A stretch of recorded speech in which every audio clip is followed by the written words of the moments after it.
I gave my 50-year-old father a $20,000 check for his birthday. He tore it up and said, "You can't buy my respect." My mother laughed and sneered, "We don't need money from a keyboard clown." So I stopped paying their bills. Now I wake up to dozens of missed calls. All right, Reddit, I need some brutal honesty on this one. Never thought I'd be airing out my family drama here, but I just need to know, was I really the fool for walking away? I'm Ethan, 22, and I make my money online, e-commerce, freelancing, a few other things. Basically, I sit behind a laptop all day, and somehow, that's a crime in my family. I grew up poor. Not, we can't afford a Disney trip poor, but lights getting shut off. Mom crying in the kitchen because we don't have rent poor. My dad worked in a factory working tirelessly every day, and I worshipped him for it. In my eyes, he was the hardest working, most honorable man on the planet. And he made sure I knew one thing. A real man doesn't measure himself in money, Ethan. He measures himself in what he can endure. I believed that. Until I started making more money in a month than he made in a year. And suddenly, everything changed. It's not real money, Ethan. It started small. I made my first few thousand online, got excited, told my dad. Thought he'd be proud. He just grunted. Sounds like a scam. Okay, whatever. But then I started making real money. More than enough to move out, but I stayed because my family was struggling. I covered groceries, helped with bills, paid off Dad's truck repair when it broke down. I didn't do it for praise. I did it because that's what you do for family, right? Except the more I helped, the more my dad resented me for it. You ever gonna get a real job? Must be nice, doing nothing all day. Back in my day, men worked with their hands, not some keyboard. It was like he needed to believe I was lazy, that my success wasn't real. Then one night at dinner, he flat out said it. It's not real money, Ethan. Not like what a man earns with his hands. And my younger brother, Liam, snorted. Yeah, bro, you basically just sit around all day. Not that hard. I looked at Mom, waiting for her to put a stop to it. She just gave me that tight, uncomfortable smile and looked away. I should have left right then. The birthday gift that broke me. Dad turned 50 last year. Big family barbecue, all his friends, beer flowing. I thought, this is it. This is my chance. I wrote him a $20,000 check. Not because he asked. Not because he needed it. But because I wanted to honor him. Because no matter how much he pissed me off, he was still my dad, and I wanted him to be proud of me. I handed him the envelope in front of everyone. Dad, this is for you. He opened it, stared at the number, and then he laughed. Laughed. Right in my face. Are you kidding me? He muttered, shaking his head. You think this buys my respect? My stomach dropped. I forced a laugh. What? No, Dad, it's not about that. He shoved the envelope back at me. Keep your money, Ethan. Respect isn't bought with a check.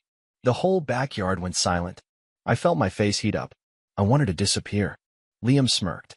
Bro really thought he could just Venmo his way into being the favorite. Laughter. Everyone laughed. Then Liam pulled out his gift, a cheap $20 pocket knife from a gas station. And my father lit up like it was the greatest thing he'd ever received. Now this is thoughtful, he said, flipping the blade open. A real man's gift. I sat there, $20,000 check still in my hand, feeling like the biggest fool on the planet. That night, I made a decision.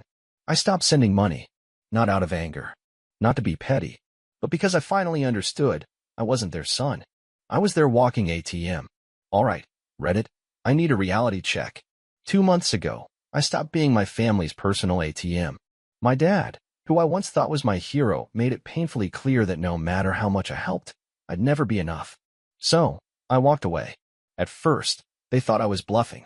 Then the bills piled up. The power got shut off. My younger brother bailed the second things got tough. And suddenly, I wasn't the son who helped. I was the villain. And this phone call? Oh, Reddit. This was the moment everything exploded. Pick up the phone, Ethan. I was at home, enjoying a peaceful evening, when my phone started buzzing like crazy. Dad, 3 missed calls. Mom, 2 missed calls. Then a text from Liam, my younger brother. Answer your phone. Dad is furious. I sighed and put my phone down. Not my problem. A minute later, another call. Fine. I answered. Me. Hello. Dad. So that's it? You're just ignoring your family now. I sighed. Here we go. Me. I'm not ignoring anyone. I'm just not paying for everything anymore. Dad. And because of that, we have no electricity, Ethan. No internet. Do you even care what you've done? I leaned back in my chair. What I've done? Dad. I didn't turn off the power. The company did, because the bill wasn't paid. Mom in the background. And next week, they'll shut off the water. Are you happy now? I rubbed my temple. You know you can call the utility company and work out a payment plan, right? Dad's voice grew sharp. I shouldn't have to. You were handling it just fine, and then you decide to throw a tantrum like a child and walk away, just because your feelings got hurt. I laughed, but there was no humor in it. Right? I'm the child, but you're the one calling me because you don't know how to pay a bill. Silence. Then Mom jumped in. Mom, your father is going to have to take night shifts again just to cover the basics. Is that what you wanted?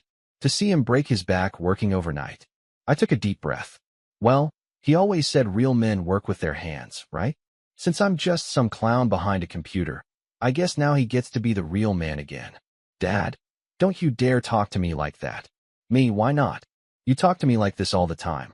Or did you forget how you laughed in my face when I gave you $20,000 for your birthday? Silence. Then, Dad, that's what this is really about, isn't it? You're still pouting about that.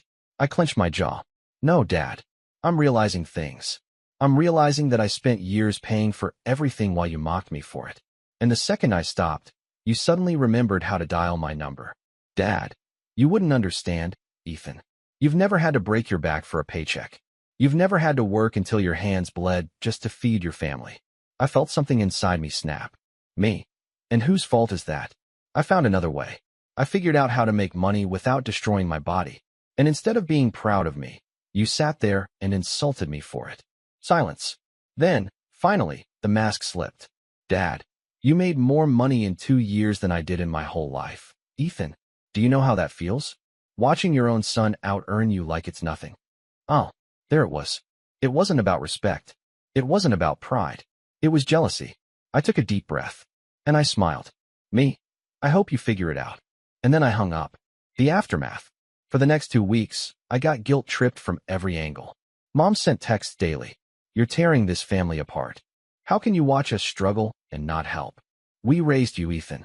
Don't we deserve something in return? Liam, who had no problem laughing at me months ago, suddenly cared.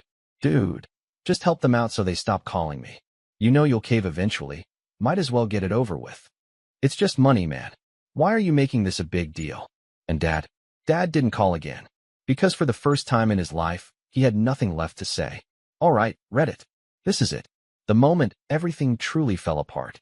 I thought cutting them off would be the end of it. That after a few weeks of complaining, they'd figure things out and move on.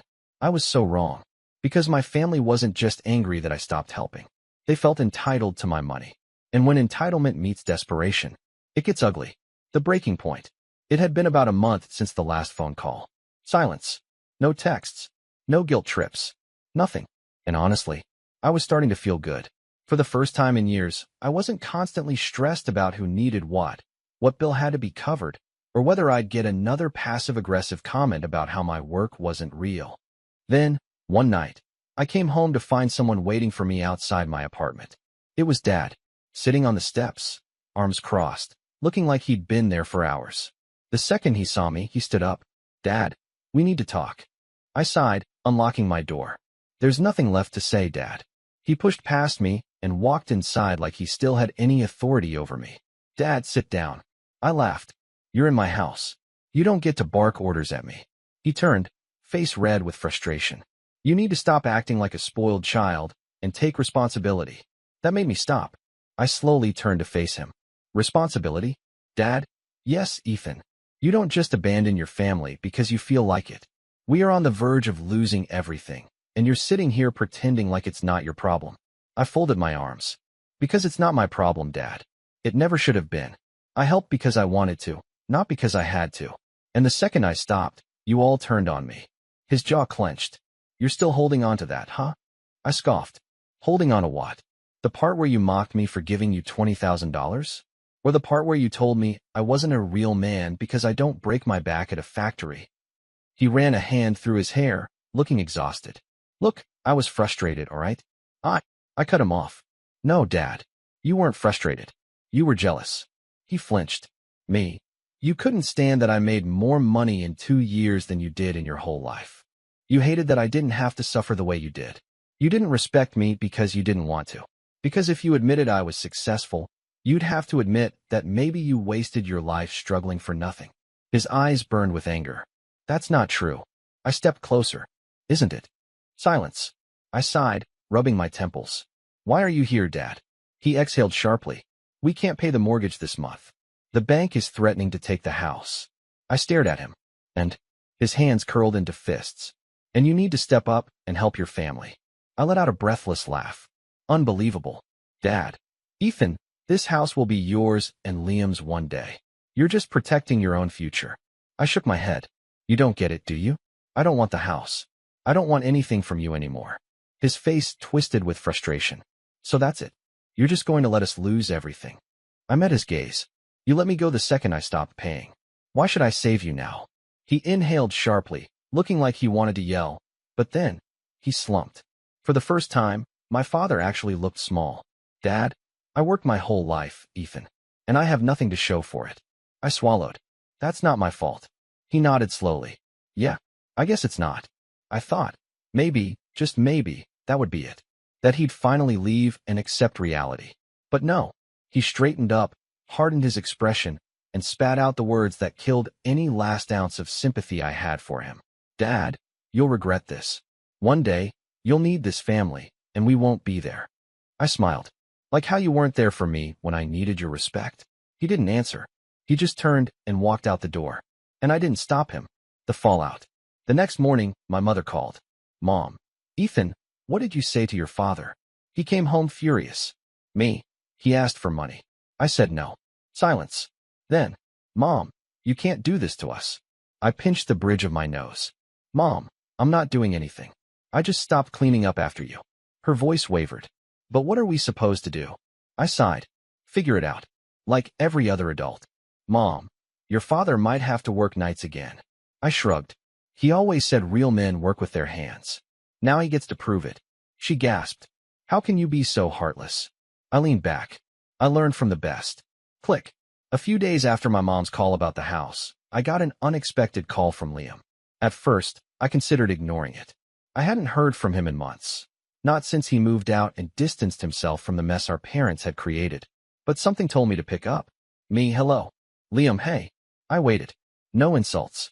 No passive-aggressive remarks. Just hesitation. Me. What do you want, Liam? Liam. Look, I know we haven't talked. And I know things are bad with Mom and Dad. But I need to tell you something before you make up your mind about them. I frowned. Make up my mind about what? He sighed. They're losing the house, Ethan. It's real this time. The bank is taking it. I leaned back, gripping my phone a little tighter. I already knew this was coming, but hearing Liam say it out loud made it feel more final. Me, and Liam, and I think we should try to save it. I let out a bitter laugh. Liam, yeah. Look, I don't have much, but I can put in $2,000.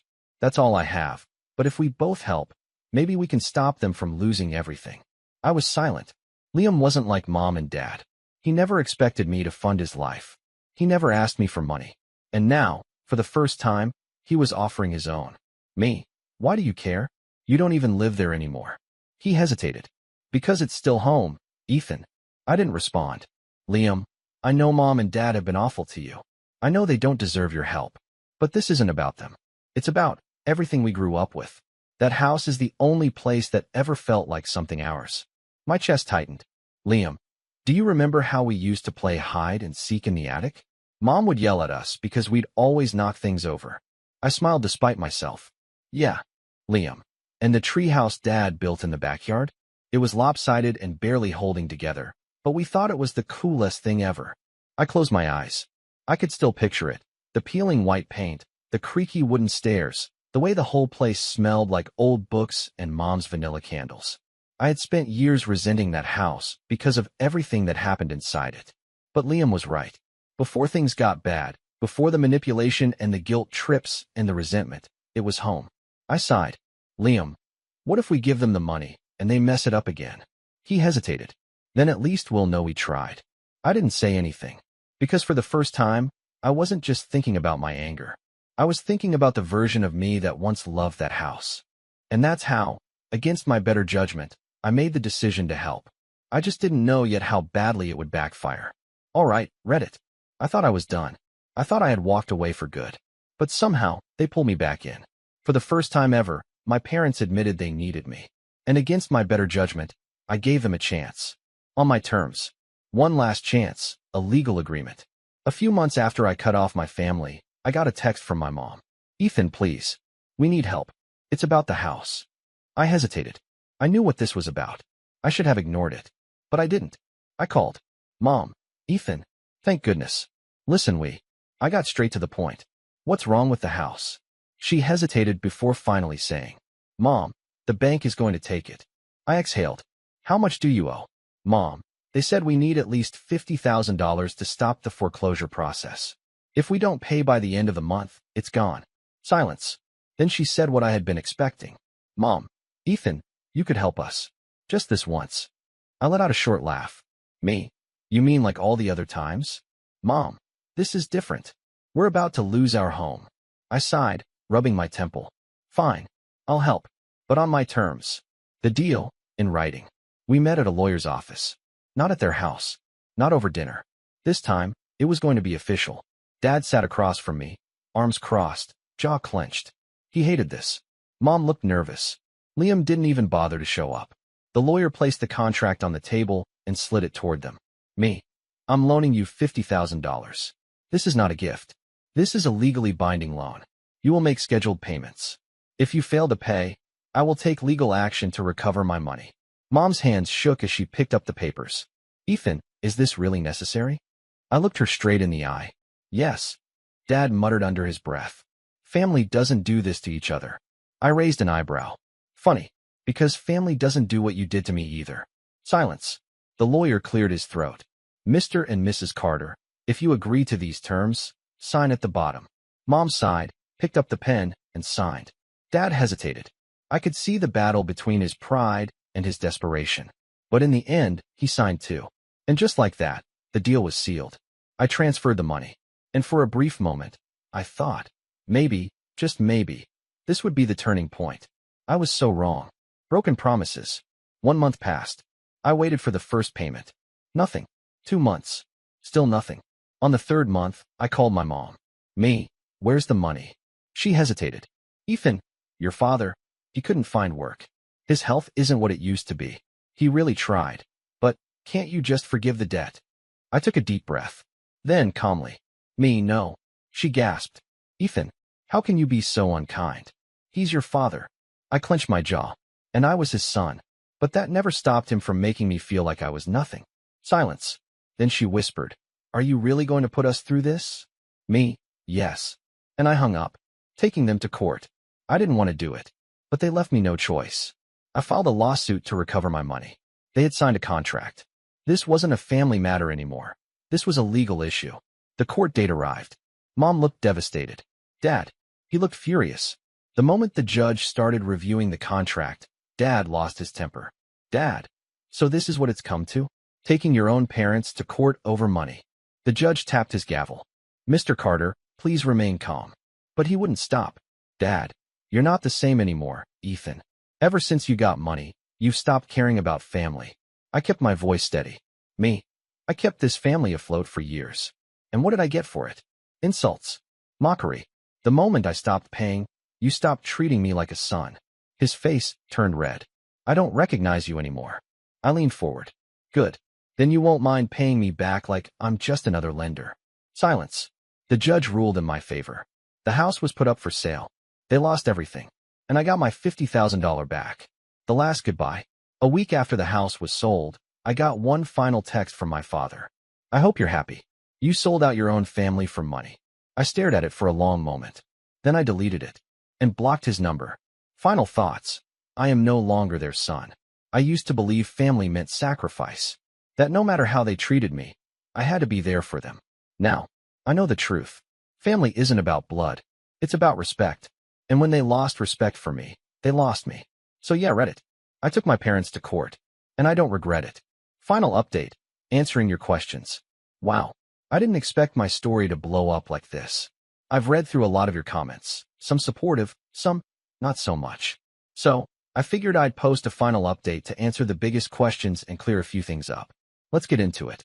Why didn't you just let it go? It's just money. This was by far the most common response. Here's the thing, it was never just about the money. If my parents had come to me, genuinely apologized, and said, "We messed up. We treated you unfairly. We took you for granted. We're sorry," then maybe, just maybe, I would have considered working something out. But that's not what happened. Instead, they ignored the agreement, expected me to forget the debt, and when I didn't, my dad screamed at me in court about how I wasn't his son anymore. That wasn't a father asking for help. That was a man who thought he could manipulate me the way he always had. I stood up for myself. And honestly, it felt good. Would you have still taken them to court if your dad had actually tried to work? Yes. Because trying isn't the same as taking responsibility. Even if he had gotten a low-paying job, even if they had sent me just $50 a month, it would have meant something. It would have shown that they understood this wasn't a gift, that they were making an effort. But they didn't. Instead, my mom called me 3 months later with zero intention of ever paying me back and expected me to just let it go. That's not trying. That's hoping I'd fold. Why did you even loan them money if you knew this would happen? Honestly, I wanted to prove something to myself. I needed to know, if I gave them a real, legal chance, would they finally treat me with the respect they claimed money couldn't buy? Would they take accountability for once? Would they actually try? And the answer was exactly what I expected. But you sued your own parents. How do you sleep at night? Pretty well, actually. For years, I was the only one sacrificing. The only one helping. The only one who ever stepped up. The second I stopped, they turned on me. Completely. So no, I don't feel guilty. I feel free. Any regrets? Not a single one. In fact, if there's one thing I do regret, it's not cutting them off sooner. For years, I let them guilt trip me into thinking I owed them my success. That because they raised me, I was forever obligated to take care of them, no matter how they treated me. But I see it clearly now. I didn't abandon them. They abandoned me the moment I stopped paying. Final thoughts. I'm moving forward. I've put my family behind me, and I'm focusing on my future. For those of you who supported me, thank you. I didn't expect this to resonate with so many people, but I'm glad to know I'm not alone. For those who think I was too harsh, I get it. But I did what I had to do. And for anyone out there who feels trapped by family guilt, just remember, you don't owe anyone your success. And the moment they start treating you like an ATM instead of a person, walk away.